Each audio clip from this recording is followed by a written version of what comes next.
So let's just talk a little bit about what it means to resonate. So what happens is somebody has a sentence, I want happiness. And they write out on the board, I want happiness. And they come up and they give you this word want. And you put it here, or you can hold it, or you can put it anywhere you want to put it. And you just feel what that word means, or what it feels like, or what comes into your head. I feel confused, that's all I can say. And strangers can do it for you in this group session. Or a facilitator can do it for you if you want to do a one-on-one session. Most people who've never tried anything like it are able to resonate deeply and powerfully. So the first time I resonated, I actually missed the instruction portion of it before I was chosen to resonate in the group. And I remember having that moment, maybe almost stage fright, but I thought, oh, I missed the instructions, so I don't know what I'm doing. And I realized really quickly, within seconds, literally, that it didn't matter that I didn't know what I was supposed to do, because you're just sort of dropping into the subconscious field. When someone's taking a picture of me, I have a hard time smiling or, whatever, but when I'm resonating, it's definitely from within. I'm taking cues from within about how I'm feeling. It takes a while to trust oneself and getting in touch with the feelings or thoughts and simply reporting without getting too caught up in things that are happening around in the session. What you do discover is, I'm not a person who cries very much, and yet I'm weeping. But this level of rage that I'm feeling isn't quite my kind of rage. And then when you report it to the facilitator and the subject confirms that's my rage, you start to believe it. But I never felt like I'm losing myself, or I never felt out of control. I do feel very animated on the inside, and I really enjoy pushing the boundaries of how much I can feel and how much I can be and how much I can resonate even, how intuitive I can be internally, how expressive I can be.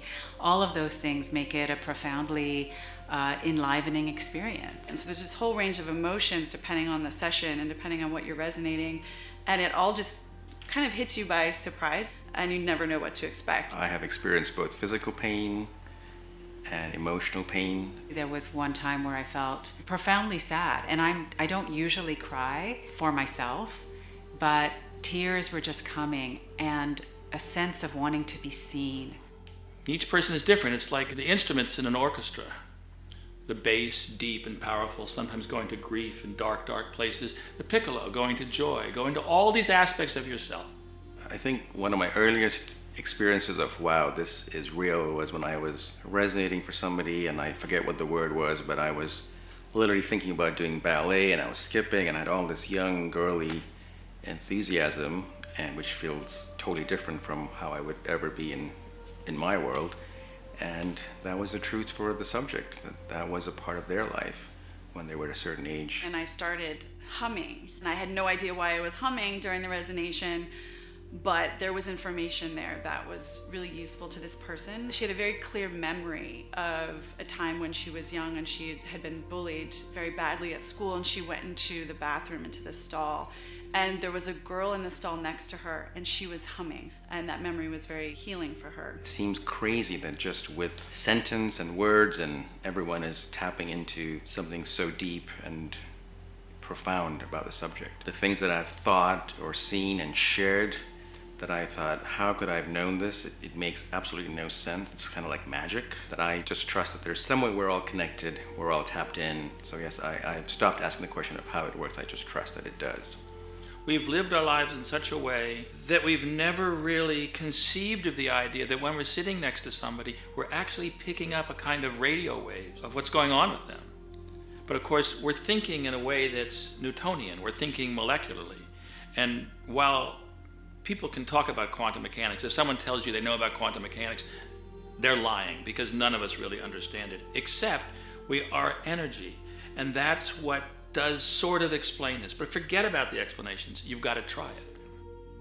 I've noticed changes in my own life, and the excitement that I have about this work comes not only from being the subject, but even resonating. It's definitely a huge part of the process for me. Generally, there is a high that comes from having completed a session and being part of this connection with the other parts, the other fellow resonators. You get to share someone else's grief, someone else's joy, someone else's fears, someone else's dreams, totally independent from you, and in some way it helps build your identity. Even as you have this exhilarating feeling of going, oh my God, I'm suddenly experiencing someone else's life. I think that we have a lot to offer each other in a field of people who are very intentionally and consciously choosing to tap in to that vibration in the room and the vibration of the people around them, or the vibration of a word or even a post-it note. A lot of shifts can happen. It's hard to break it into one moment. It's all beautiful.